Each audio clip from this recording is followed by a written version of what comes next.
Et si un incendie se déclarait dans la cathédrale de Tréguier, comment agir efficacement pour préserver l'édifice religieux?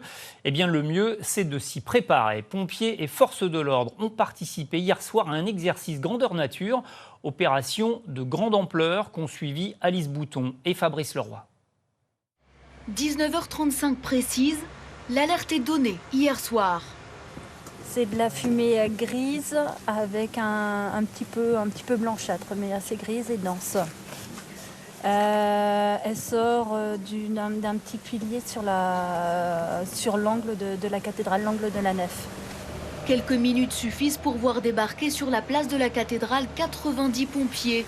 Drones, lances à eau, échelles aériennes, tout est déployé pour venir à bout de ce feu fictif. Mais intervenir dans un monument historique exige une extrême précision.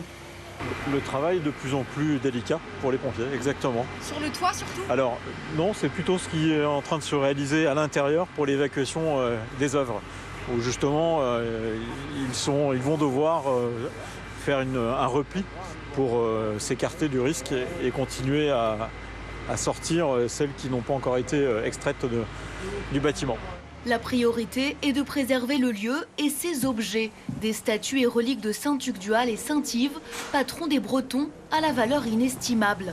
Pour le maire de la ville impliqué dans le scénario, cet exercice est une vraie chance. Que les gens soient croyants ou non, ce lieu, il est essentiel pour le quotidien. Demain, il disparaît, c'est un drame. Toute mesure qui permettra de remédier ou d'éviter le pire sera une bonne chose pour chacun, y compris pour l'ensemble des Trécorois. Des Trécorois qui n'auraient manqué cet événement pour rien au monde. On s'y croirait un peu, non? Ah, tout à fait, hein. C'est mieux que dans un film. On a l'impression que ça monte en puissance, donc voilà, on est venu observer ce qui pouvait se passer. Pour les enfants, c'est un spectacle. Tous les camions de pompiers, en général, ils adorent, ils rêvent de tous des camions de pompiers, la police, tout ça. Donc là oui, complètement. Après 4 heures de simulation, les pompiers et forces de l'ordre réaliseront un bilan complet de l'exercice pour perfectionner l'expertise de chacun. La cathédrale est entre de bonnes mains.